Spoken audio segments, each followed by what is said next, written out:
Hello guys, 5 December 1971 ஆண்டு பாகிஸ்தானுக்கும் இந்தியாவுக்கும் நடந்த போர்ல லாகூர் வானத்துல இந்திய விமானியான விங் கமாண்டர் திரேந்திர சிங் ஜாஃபாவோட விமானம் சுடப்பட்டதால் அது கட்டுப்பாட்டை இழந்து வழிமாறி போய்கிட்டு இருந்தது. அதனால அந்த விமானம் கீழே விழ தொடங்கியதால திரேந்திரா அவருடைய இருக்கையில இருக்கும் வெளியேற்றம் செய்யும் பட்டனை அழுத்தினாரு. அடுத்த வினாடி அவர் திறந்த விண்வெளிக்கு தூக்கி வீசப்பட்டாரு. அதுக்கப்புறம் பாராசூட்டோட உதவியோட கீழே இறங்கினாரு. பாகிஸ்தான்ல இருக்கும் லாகூர்ல இவரு தரையிறங்கிய போது அங்க இருந்த மக்கள் இவரை பிடிச்சு அடிக்க ஆரம்பிச்சாங்க. திரேந்திர சிங்குக்கு அதுக்கப்புறம் என்ன நடந்தது, பாகிஸ்தானின் மிக பாதுகாப்பான சிறைச்சாலையில இருந்து இந்திய ராணுவ வீரர்கள் எப்படி தப்பிச்சாங்க, வாங்க இந்த உண்மை சம்பவத்தை இன்னைக்கு வீடியோல பார்க்கலாம்.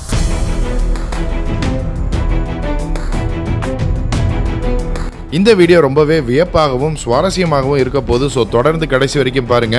புது வியூவர்ஸ் நம்ம சேனல் இன்னும் சப்ஸ்கிரைப் பண்ணல, இமீடியட்டா சப்ஸ்கிரைப் பண்ணுங்க.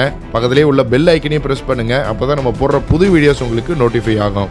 ஜாஃபா கீழே விழுந்ததுக்கு அப்புறம் என்ன நடந்ததுங்கிறத பத்தி சொல்லும் போது நாரே தக்பீர் மற்றும் அல்லாஹு அக்பர்னு சொல்லிக்கிட்டே ஊர் மக்கள் கூட்டம் அவர் பக்கத்துல வந்து அவரை அடிச்சு அவர் துணியை கிழிச்சிருக்காங்க. யாரோ அவருடைய கை கடிகாரத்தை பிடுங்கிருக்காங்க. வேற யாரோ ஒருத்தர் அவருடைய சிகரெட் லைட்டரையும் எடுத்திருக்காங்க. அவருடைய கை கிளவுஸ், ஷூ, 200 பாகிஸ்தான் ரூபாய் மற்றும் மஃப்ளரையும் மக்கள் பிடுங்கிருக்காங்க. கூட்டம் சேர்ந்து இவரை அடிக்க ஆரம்பிச்ச உடனே பாகிஸ்தான் ராணுவம் அவரை கூட்டத்துக்கிட்ட இருந்து காப்பாற்ற முயற்சித்தது. அதுலயும் ஒரு உயரமான மற்றும் அகலமான பாகிஸ்தான் ராணுவ வீரரான அப்சருங்கிறவர் ஜாஃபா கிட்ட வந்து உங்ககிட்ட ஏதாவது ஆயுதம் இருக்கான்னு கேட்டாரு. அதுக்கு ஜாஃபா, என்கிட்ட இருந்த கை துப்பாக்கிய ஊர் மக்கள் யாரோ எடுத்துட்டாங்க, அதனால என்கிட்ட எந்த ஆயுதமும் கிடையாதுன்னு சொன்னாரு. அடுத்து அந்த ராணுவ வீரரான அப்சர் ஜாஃபா கிட்ட உங்களுக்கு ஏதாவது காயங்கள் ஏற்பட்டிருக்கான்னு கேட்டாரு.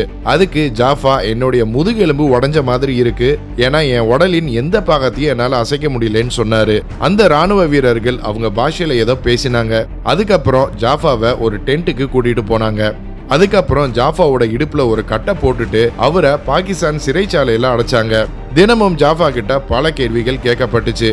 ஜாஃபா எப்ப டாய்லெட் போனாலும் அவருடைய வாய் மற்றும் முகத்தை மறைச்சு அவரை சுத்தமா பார்க்க முடியாத மாதிரி தான் கூட்டிட்டு போய் விட்டாங்க. ஒரு நாள் ஜாஃபாவை அதே கட்டடத்துல இருக்கும் வேற ஒரு அறைக்கு அழைச்சிக்கிட்டு போனாங்க. அந்த அறையில ஜாஃபாவுக்கு நிறைய குரல் கேட்டுச்சு. அவரை அந்த அறைக்குள்ள தள்ளி விட்டதும் அனைத்து குரல்களும் அமைதியானது. ஒரே ஒரு ஒலி மட்டும்தான் சத்தமா கேட்டது, எஸ் சார்னு. அது பிளைட் லெப்டினன்ட் ஜெகதீஷ் பருல்கர். ஜாஃபாவை பார்த்த உடனே வேகமா இவரை தழுவ வந்தாரு. அப்போ அவர் ஜாஃபாவோட ஜாக்கெட்டுக்கு மேல ஒரு கட்டு இருந்ததை கவனிக்கல. அங்க இன்னும் 10 இந்திய ராணுவ விமானிகள் இருந்தாங்க. இவ்வளவு நாள் கழிச்சு இன்னொரு இந்தியரோட முகத்தை பார்த்ததும் ஜாஃபாவோட கண்ணுல கண்ணீர் வந்தது. அந்த 10 ராணுவ வீரர்கள்ல விங் கமாண்டர் பனி Coelho, flight lieutenant Dilip பருல்கர், Malvinder Singh கிரிவால், Kuruvilla, Harish சிங்கும் இருந்தாங்க. இவங்களும் ஜாஃபா மாதிரியே போர்ல விமானம் விழுந்து மாட்டிக்கொண்டவங்க.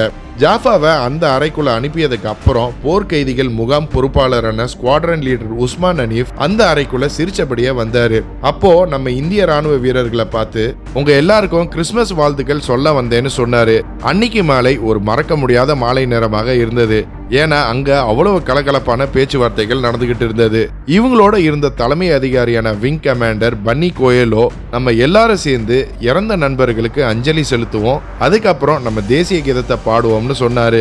25 டிசம்பர் 1971 அன்று பாகிஸ்தான் சிறைக்குள்ள இந்திய தேசிய கீதத்தை கேட்ட இந்திய ராணுவ வீரர்கள் எல்லாரும் கர்வமா நெஞ்ச நிமித்திக்கிட்டு நின்னாங்க. இதுக்கு நடுவுல இந்தியாவோட மத்திய அமைச்சரான டிபி தர் பாகிஸ்தான் வந்து இந்தியாவுக்கு திரும்பினாரு. ஆனா இவரு எந்த போர் கைதிகளை விடுவிக்கிறத பத்தி பாகிஸ்தான் கிட்ட எதுவுமே பேசல. 1971 நடந்த இந்திய பாகிஸ்தான் போருக்கு முன்னாடி ஒரு தடவை பருல்கர் அவருடைய சக ஊழியர்கள் கிட்ட, ஒருவேளை நான் போற விமானம் கீழே விழுந்தாலோ இல்ல நான் சிறைப்பிடிக்கப்பட்டாலோ நான் பாகிஸ்தான் சிறையில இருக்க மாட்டேன், கண்டிப்பா தப்பிக்க முயற்சி செய்வேன்னு சொல்லி இருந்தாரு. அதுக்கேத்த மாதிரி அதை செஞ்சும் காமிச்சாரு. இவருடைய இந்த தப்பிக்கும் யோசனையில அவர் கூட இருந்தவங்க பிளைட் லெப்டினன்ட் கிரிவால் மற்றும் ஹரிஷ். இவங்க இருந்த செல் அறை எண் 5. இவங்க இருந்த செல் அறை எண் 5ல சுவர்ல 21x15 இன்ச்சுங்கிற அளவுல துளை போட முடிவு பண்ணாங்க. இந்த துளை பாகிஸ்தான் ராணுவத்தோட டெய்லி ஆபீஸ்க்கு நடுவுல போய் முடியுது. இதுக்கப்புறம் 6 அடி சுவரை தாண்டி மால்ட் ரோல்ல போய் சேருவாங்க. அதாவது இவங்க 56 செங்கல்களின் பூச்சையை நீக்கிட்டு திரும்பி அதை மறைக்கவும் செய்யணும். பிளைட் லெப்டினன்ட் குருவிலா பாகிஸ்தான் சிறைச்சாலையில வேலை செஞ்ச எலக்ட்ரீஷியன் கிட்ட இருந்து ஸ்க்ரூ டிரைவரை திருடினாரு. கிரீவால் கொக்கோ கோலா பாட்டில ஓட்டை போடும் கருவியா பயன்படுத்தினாரு. இரவுல திலீப் பருல்கர் மற்றும் கிரீவால் 10 மணிக்கு மேல செங்கல்கள் மேல இருக்கும் பூச்சியை சுரண்ட ஆரம்பிச்சாங்க. ஹரிஷ் மற்றும் ஜாஃபா யாராவது வராங்களான்னு பார்த்தாங்க. இதுக்கு நடுவுல இவங்க வச்சிருந்த டிரான்சிஸ்டரை சத்தமா வச்சு கேட்டாங்க. இதனால இவங்க செவுரை உடைக்கிற சத்தம் கேட்க கூடாதுன்னு. இந்த காலத்துல இந்திய கைதிகளுக்கு இந்தியா ஜெனீவா ஒப்பந்தம் படி 50 பிராங்க் பணம் ஒவ்வொரு மாதமும் கைதிகளுக்கு கொடுக்கப்படணும். இதனால கைதிகள் அவங்களுக்கு தேவையான பொருட்களை சிறைசாலைக்குள்ள வாங்கிக்க முடியும். ஆனா இவங்க அந்த பணத்தை சேமிச்சு வச்சிருந்தாங்க. பருல்கருக்கு பாகிஸ்தான் காவலர் ஒருத்தர் அவுரங்கசீப் தையல் வேலை செய்வார்னு தெரியும். அவர்கிட்ட பருல்கர் அவருக்கு நல்ல ஒரு பத்தான் சூட் தச்சு கொடுக்குமாறு கேட்டிருந்தாரு. அவுரங்கசீப்பும் பருல்கருக்கு ஒரு பச்சை நிற பத்தான் சூட்டை தச்சு கொடுத்தாரு. காமத்துங்கிற வேற ஒரு இந்திய கைதி மூலமா ஒயர் மற்றும் பேட்டரி கிடைச்சது. இதை வச்சு ஊசி மற்றும் மேக்னெட்டை சேர்த்து ஒரு காம்பஸை உருவாக்கினாரு பருல்கர். இது பார்க்கறதுக்கு ஃபவுண்டன் பென் போலவே இருந்தது. 14 ஆகஸ்ட் பாகிஸ்தானோட சுதந்திர தினம். அதனால பருல்கர் குத்து மதிப்பா அன்னைக்கு காவலர்கள் எல்லாம் விடுமுறையில மகிழ்ச்சியா இருப்பாங்க மற்றும் காவலர்களின் எண்ணிக்கையும் குறைவா இருப்பாங்கன்னு நினைச்சாரு. 12 ஆகஸ்ட் அன்று இரவே அவங்களுக்கு பெரிய இடி சத்தம் கேட்டது. அப்போ இவங்க முயற்சி செஞ்சு ஓட்டை போட்டதுல சின்ன தொலை தெரிய ஆரம்பிச்சது. அந்த சின்ன தொலை வழியா 3 பேரும் வெளியேறினாங்க. அதாவது திலீப் பருல்கர், மெல்விந்தர் சிங் மற்றும் ஹரிஷ். பாகிஸ்தான் சிறையில இருந்து வெளிவந்து இறுதியா இருந்த பெரிய சுவரை தாண்ட காத்துக்கிட்டு இருந்தாங்க. இந்த சுவர்ல இருந்து வந்த தூசி இவங்களோட வாயில ஒட்ட ஆரம்பிச்சது. அங்க ஒரு காவலர் கட்டில உட்கார்ந்து இருந்தாரு. அவரை கவனமா ஒரு துணியை போட்டு தலைய மூடி சத்தம் கேட்காம இருக்க இழுத்தாங்க. இந்த 3 ராணுவ வீரர்களும் அந்த பெரிய சுவரை ஏறி வெளியே பார்த்தப்போ மால்ட் ரோட்ல மக்கள் அங்கேயும் இங்கேயுமா நடந்துகிட்டு இருந்தாங்க. இந்த சிறைசாலைக்கு பக்கத்திலேயே இருந்தது ஒரு திரையரங்கு. இங்க கடைசி காட்சி முடிய இருந்தது. அந்த சமயத்துல காத்தும் மழையும் ஒன்னா அடிக்க ஆரம்பிச்சது. இந்த 3 வீரர்களும் சிறையோட வெளி சுவற்றை ஏறி குதிச்சு வேகமா ஓடி போய் திரைப்படம் முடிஞ்சு வரும் மக்களோட மக்களா கலந்துக்கிட்டாங்க. கொஞ்ச நேரம் போனதும் ஹரிஷ்க்கு தாங்க முடியாத சந்தோஷம். ஏன்னா பாகிஸ்தானோட தலை சிறந்த சிறையில இருந்து தப்பிச்சிட்டோம், அத சத்தமா சுதந்திரம் கிடைச்சிருச்சுன்னு கத்தினாரு. இவங்க 3 பேரும் பத்திரமா இந்தியா போய் சேர்ற வரைக்கும் ஒரே மாதிரி தான் சொல்லணும்னு ஒரு கதையை தயாரிச்சாங்க.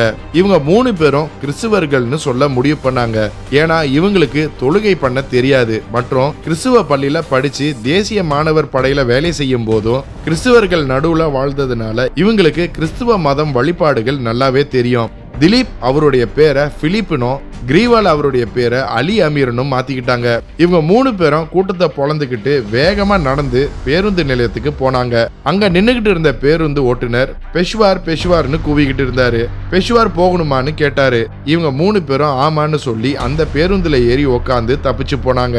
காலை 6 மணி அளவுல இவங்க பெஷ்வாரும் வந்து சேர்ந்தாங்க. இவங்க பெஷ்வார்ல இருந்து இந்தியாவை நோக்கி போகாம ஆப்கானிஸ்தானை நோக்கி போனாங்க. ஏன்னா இவங்க 3 பேருக்குமே பாகிஸ்தான் அதிகாரிகள் இவங்களுக்காக இந்தியா பாகிஸ்தான் எல்லையில காத்துக்கிட்டு இருப்பாங்கன்னு நல்லாவே தெரியும். அதனால ஆப்கானிஸ்தானுக்கு போய் அங்க இருந்து இந்தியாக்குள்ள நுழைய திட்டமிட்டாங்க. பெஷ்வார்ல இருந்து ஜம்ரூத்துக்கு போக குதிரை சவாரி செஞ்சு போனாங்க. குதிரை சவாரி முடிஞ்சதும் ஒரு குறிப்பிட்ட பாதையில இருந்து நடைப்பயணத்தை தொடங்கினாங்க. அப்புறம் ஒரு பேருந்துல ஏறி அதுல உட்கார இடம் இல்லாததுனால அந்த பேருந்தோட மேல் பகுதியில உட்காந்து ஜம்ரூத் போய் சேர்ந்தாங்க. ஜம்ரூத்தை கடந்து போகும்போது அங்க ஒரு அடையாள பலகை இருந்தது. அதுல நீங்க பழங்குடியினர் பகுதிக்குள்ள நுழையிறீங்க, அதனால பார்வையாளர்கள் பாதையை விட்டு விலக வேண்டாம் மற்றும் பழங்குடி பெண்களை புகைப்படம் எடுக்கக்கூடாதுன்னு எழுதியிருந்தது. அதுக்கப்புறம் இன்னொரு பேருந்து மேல ஏறி 9:30 மணிக்கு லண்டி கோட்டல் பகுதிக்கு வந்து சேர்ந்தாங்க. இங்கே இருந்து ஆப்கானிஸ்தான் வெறும் 5 கிலோமீட்டர் தூரம் மட்டுமே இருந்தது. இதை மட்டும் இவங்க கடந்து போயிட்டாங்கன்னா பாகிஸ்தான் சிறையில இருந்து தப்பிச்சு போன இந்திய ராணுவ வீரர்கள்னு பெருமையா பேசப்படுவாங்க. இந்த 5 கிலோமீட்டர் பாதையை கடக்கிறதுக்கு முன்னாடி அங்க இருந்த டீ கடையில டீ குடிக்கும் போது கிரீவால் ஒருத்தரை பார்த்து இங்க இருந்து லண்டிகன்னாக்கு எவ்வளவு தூரம்னு கேட்டாரு. அதுக்கு அவர் எனக்கு தெரியாதுன்னு போயிட்டாரு. அதுக்கப்புறம் அங்க இருந்த டீ கடை பையன் உதவியோட லண்டிகன்னா பகுதிக்கு போக 25 ரூபாய் வாடகை கொடுத்து டாக்ஸியை பிடிச்சு போக முடிவு பண்ணாங்க. இவங்க அந்த டாக்ஸில ஏறுறதுக்கு முன்னாடி பின்னாடியில இருந்து நீங்க லண்டிகன்னாக்கு போகணுமான்னு ஒரு குரல் கேட்டுச்சு. இவங்களும் ஆமான்னு சொன்னாங்க. எதுக்காக அங்க போறாங்கன்னு இவங்க ஏற்கனவே பேசி வச்சிருந்த கதையை அந்த நபர்கிட்ட சொன்னாங்க. இவங்களுடைய கதையை கேட்ட அந்த நபருக்கு இவங்க மேல சந்தேகம் வந்தது. ஏன்னா இவங்க சொன்ன லண்டிகன்னாங்கிற இடம் அக்கம் பக்கத்துல எங்கேயுமே இல்லைனோ, அந்த பெயர் ஆங்கிலேயர்கள் போன உடனே அந்த பேரும் போயிருச்சு, லோக்கல் ஆட்கள் எல்லாருக்கும் இது தெரியும்னு சொல்லி சந்தேகம் ஏற்பட்டுச்சு. இவங்க 3 பேரும் ஆப்கானிஸ்தான்ல இருந்து பங்களாதேஷுக்கு போகணும்னு சொல்லி நீங்க எல்லாரும் எங்களுடைய நண்பர்கள்னு சமாதானம் பண்ண கிரீவால் முயற்சித்தாரு. உடனே உள்ளூர் மக்கள் எல்லாம் சேர்ந்து நாங்க என்ன உங்களுக்கு நண்பர்கள் மாதிரி தெரியுறோமா, இதுக்கு முன்னாடி நண்பர்களை நீங்க பாத்திருக்கிறீங்களான்னு கேட்டாங்க. இவங்க 3 பேருக்கும் உள்ளூர் மக்களுக்கும் வாக்குவாதம் ஏற்பட்டுச்சு. அந்த கூட்டத்தில் இருந்த ஒருத்தர் அந்த ஊரோட தாசில்தார் கிட்ட உதவியாளரா இருந்தாரு. அவர் இவங்க சொல்ற எதையுமே கேட்காம இவங்கள தாசில்தார் கிட்ட கூட்டிட்டு போனாரு. தாசில்தாரும் இவங்களுடைய பேச்சுல திருப்தி அடையல. நாங்க உங்களை போலீஸ் கிட்ட ஒப்படைக்க போறோம்னு சொன்னாங்க. ஆனா திலீப் பருல்கர் நாங்க பாகிஸ்தான் நாட்டை சேர்ந்தவங்க தான் சொல்லி பாகிஸ்தானின் விமானப்படை ஸ்குவாட்ரன் லீடரான உஸ்மான் ஹனீஃபுக்கு போன் பண்ணாரு. இந்த உஸ்மான் ஹனீஃப் யாருன்னா ராவல்பிண்டி சிறைச்சாலையோட பொறுப்பாளராக இருந்தாரு. இவர் தான் இந்த வீடியோ ஆரம்பத்துல இந்திய ராணுவ வீரர்களுக்கு வந்து கிறிஸ்துமஸ் வாழ்த்துக்கள் சொன்னது. உஸ்மான் தான் எல்லாருக்கிட்டையும் கலகலப்பா பேசினதும் கூட. திலீப் இந்த உஸ்மான் கிட்ட பேசும்போது அவர்கிட்ட உங்களுக்கு தகவல் வந்திருக்குமே, நாங்க 3 பேரும் இங்க லண்டிகோட்டால தான் இருக்கோம்னு எங்களை தாசில்தார் புடிச்சு வச்சிருக்காரு, அவர்கிட்ட எங்களை விடுவிக்க சொல்லுங்கன்னு சொன்னாரு. உஸ்மான் தொலைபேசிய தாசில்தார் கிட்ட கொடுக்க சொன்னாரு. அவரு சொன்னதாவது, இவங்க 3 பேரும் எங்களுடைய ஆட்கள், இவங்களை பூட்டி பத்திரமா வைங்க மற்றும் தயவு செய்து அவங்கள அடிக்க கூடாதுன்னு சொன்னாரு. ராவல்பிண்டி சிறைச்சாலையில 11 மணி அளவுல எச்சரிக்கை மணி அடிச்சது. ஜாஃபாவோட அறைக்கு பக்கத்துல இருந்த காவலாளியின் அறையில தொலைபேசி மணி அடிச்சது. தொலைபேசி சத்தம் கேட்டதும் ரொம்ப குழப்பமான ஒரு சூழல் ஏற்பட்டது. மிச்சம் இருந்த 7 இந்திய ராணுவ வீரர்களையும் தனித்தனியா பிரிச்சு இருட்டு அறைக்குள்ள போட்டாங்க. ஒரு காவலாளி இதெல்லாம் ஜாஃபாவோட திட்டம் தான் சொல்லி அந்த சிறைச்சாலை தொலை போட்ட இடத்துக்கு முன்னாடி நிறுத்தி அவர் தலையில துப்பாக்கிய வச்சு இவனை சுற்றலாம்னு சொன்னாரு. அந்த 3 பேர் கூட சேர்ந்து இவனும் தப்பிக்க பார்த்தான்னு சொல்லிடுவோம்னு கத்தினாரு. இதுக்கப்புறம் எல்லா இந்திய கைதிகளையும் லயால்பூர் சிறைச்சாலைக்கு கொண்டு வந்தாங்க. அங்க இந்திய ராணுவத்தோட தரைப்படை கைதிகளும் இருந்தாங்க. இந்த 3 பேரும் திரும்பி சிறையில அடைக்கப்பட்டாங்க. கொஞ்ச காலம் கழிச்சு பாகிஸ்தான் பிரதமரான ஜுல்ஃபிகர் அலி பூட்டோ இந்திய ராணுவ கைதிகள் மேல இந்திய அரசாங்கத்துக்கு எந்த ஒரு கவலையும் இல்லைன்னு சொல்லி இவங்க எல்லாரையும் விடுவிச்சாரு. 1 டிசம்பர் 1972 அன்று 617 ராணுவ வீரர்கள் வாகா எல்லையை தாண்டி அனுப்பப்பட்டாங்க. இந்த இந்திய ராணுவ வீரர்களுக்கு எல்லாம் மிகப்பெரிய வருத்தம் இருந்தது. அதாவது இந்திய அரசாங்கம் நம்மளை விடுவிக்க ஏன் எந்த முயற்சியும் எடுக்கலேன்னு. பூட்டோவோட இறக்க குணத்தால தான் நம்ம நாடு திரும்புறோம்னு கவலைப்பட்டாங்க. ஆனா இவங்க இந்திய எல்லைக்குள்ள நுழைஞ்ச உடனே ஆயிரக்கணக்கான மக்கள் இவங்களுக்கு மாலையை போட்டு கட்டி அணைச்சு வரவேற்றாங்க. பஞ்சாபோட முதலமைச்சரான கயானி ஜயில் சிங்கும் இந்த வீரர்களை வரவேற்க அங்க இருந்தாரு. வாகால இருந்து 2 கிலோமீட்டர் தூரம் வர இந்திய வீரர்களுக்கு பலத்த வரவேற்பும் வணக்கங்களும் கொடுக்கப்பட்டது.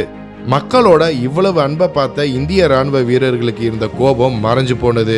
இந்திய எல்லையில போராடும் நம்ம ராணுவ சகோதர சகோதரிகள் எல்லாருக்கும் எவ்வளவு நன்றிகள் சொன்னாலும் பத்தாது. ஓகே கைஸ், இன்னைக்கு வீடியோ அவ்வளவுதான். இந்திய எல்லையில நம்மளை காக்க நிற்கும் இந்த எல்லை சாமிகளுக்கு நீங்க நன்றி சொல்ல விரும்பினா இந்த வீடியோவை ஷேர் பண்ணுங்க, பிடிச்சிருந்தா லைக் பண்ணுங்க, போன வாரம் கமெண்ட் பண்ண 10 பேரை பார்ப்போம்.